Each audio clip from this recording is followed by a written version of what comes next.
Think you know the truth about your health? Think again. From what your grandma told you to things you've seen online, our world is swimming in health advice. But how much of it is actually true? And how much is just, well, a myth?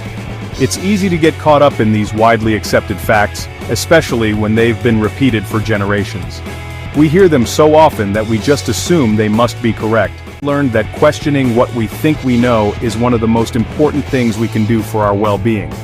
Today, we're going on a myth-busting journey together.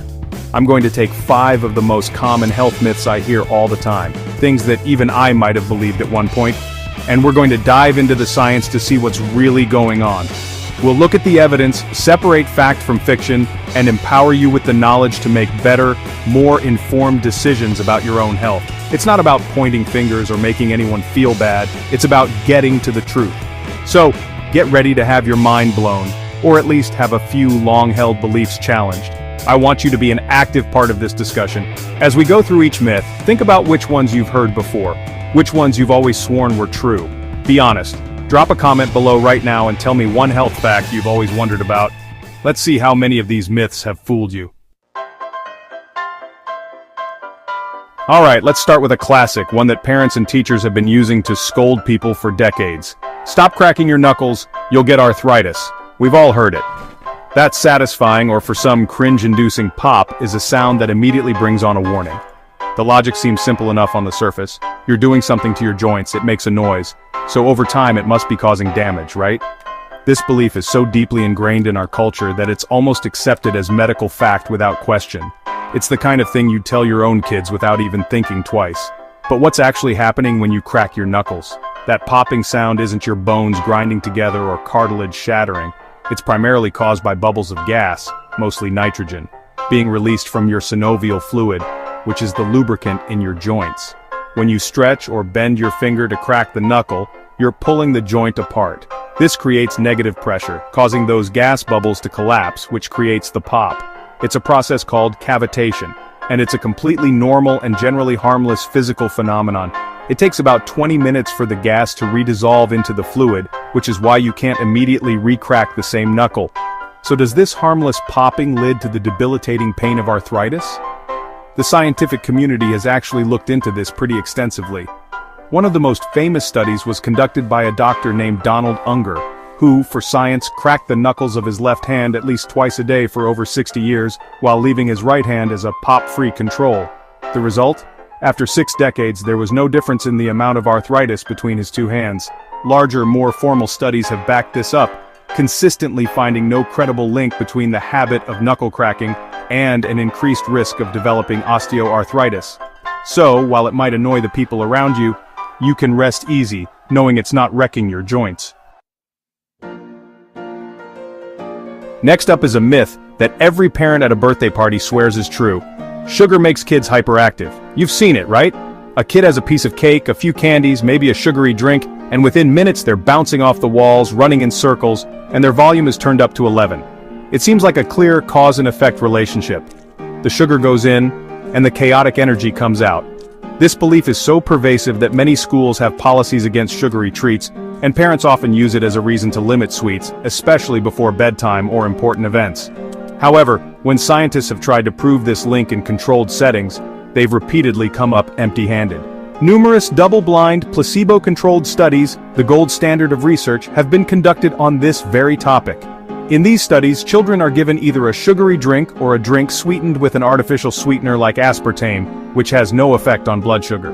Neither the kids, their parents, nor the researchers know who got what. The results are consistently clear. The children who consumed sugar showed no more hyperactivity, inattention, or behavioral issues than the children who had the sugar-free placebo. So if it's not the sugar, what's really going on at that birthday party? The answer likely lies in the environment and parental expectation. Think about the situations where kids are eating a lot of sugar, parties, holidays, celebrations. These are exciting, stimulating environments by nature. There are friends, games, presents, and a general atmosphere of fun and chaos. The hyperactivity is more likely a result of the exciting event itself, not the slice of cake. Furthermore, there's a powerful placebo effect at play for the parents. If a parent believes sugar causes hyperactivity, They are more likely to watch their child closely and interpret normal, excitable kid behavior as a sugar rush, confirming their own bias. It's a classic case of correlation not equaling causation. You have to drink 8 8-ounce glasses of water a day. This is, honestly, one of the most repeated pieces of health advice on the planet.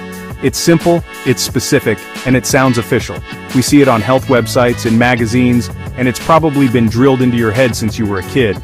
People carry around giant water bottles, set reminders on their phones, and diligently track their intake to hit that magic number of 64 ounces. The belief is that this specific amount is the universal key to perfect hydration, glowing skin, and optimal organ function for everyone. Anything less, and you're practically walking around like a dried-up sponge. But where did this very specific rule actually come from? Most sources trace it back to a 1945 recommendation from the U.S. Food and Nutrition Board, which stated that a suitable allowance of water for adults is 2.5 liters daily in most instances. However, everyone seems to ignore the very next sentence in that recommendation, which said, most of this quantity is contained in prepared foods. That's the key. They weren't saying you needed to drink that much plain water. They were talking about your total water intake, which includes the significant amount of water we get from fruits, vegetables, juices, milk, and even coffee and tea. The truth is, your individual hydration needs are incredibly variable. They depend on your age, your sex, your body size, your activity level, the climate you live in, and your overall health. An athlete training in the summer heat in Florida needs a lot more fluid than a sedentary office worker in a cool, air-conditioned building. Your body is also equipped with a pretty amazing hydration sensor thirst. For the vast majority of healthy people, drinking when you're thirsty and checking that your urine is a light pale yellow color is a perfectly adequate way to stay hydrated. There's just no scientific evidence to support the rigid 8x8 rule as a one-size-fits-all requirement for health. This next one is for everyone who's ever been bundled up to go out in the cold.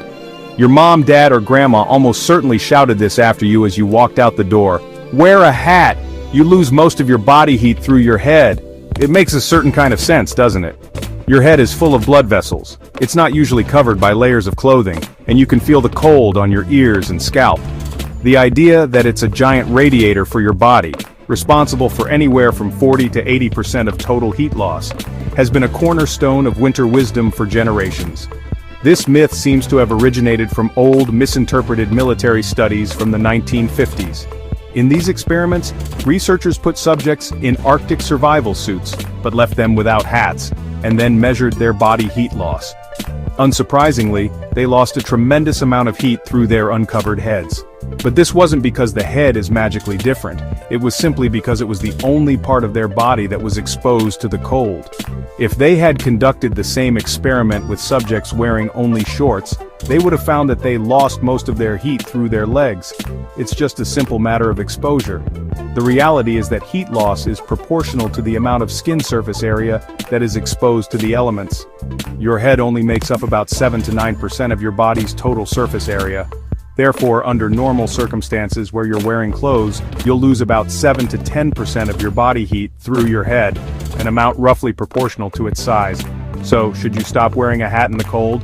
Absolutely not. Wearing a hat is still a fantastic idea. Covering any exposed skin is crucial for staying warm and preventing frostbite. A hat will definitely keep you warmer, but it's not because your head is a special heat loss chimney. It's just because you're covering up a part of your body that would otherwise be cold.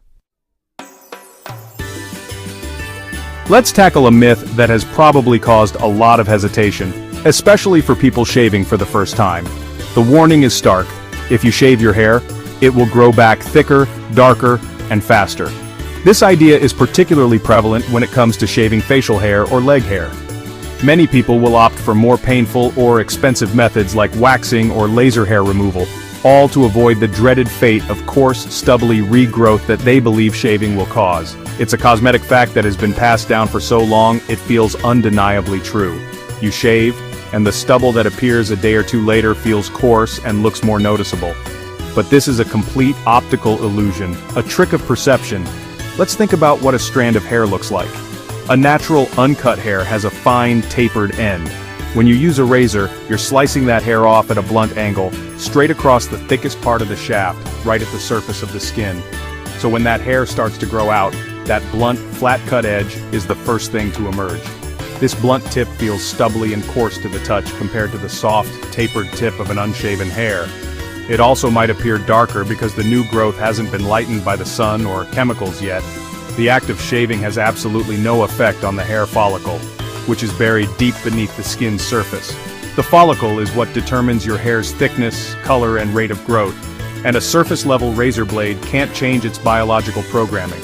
Numerous scientific studies have confirmed this. Researchers have had participants shave one leg but not the other, and then compared the hair growth over time. They found no difference whatsoever in the thickness, coarseness, or rate of growth between the shaved and unshaved hair. The hair just feels different for a little while because you've given it a blunt haircut. So there you have it, 5 common health myths, thoroughly busted by science. From knuckle cracking to sugar rushes, we've seen how easily misinformation can spread and become accepted as fact. It's honestly fascinating how these ideas take root, often because they seem to make logical sense on the surface or because they're tied to our own observations, even if those observations are flawed. The key takeaway here isn't just about these 5 specific myths, but about the importance of developing a healthy sense of skepticism and curiosity about the health advice we encounter every day. Being an advocate for your own health means being willing to ask questions, look for evidence, and not just take things at face value even if it's something everyone knows. The world of health and medicine is constantly evolving as we learn more, and what was believed to be true yesterday might be debunked tomorrow. By thinking critically, we can arm ourselves with the best possible information to take care of our bodies and minds, separating the helpful advice from the harmless and sometimes harmful fiction. I hope this has been eye-opening and has encouraged you to look at health information with a more critical eye.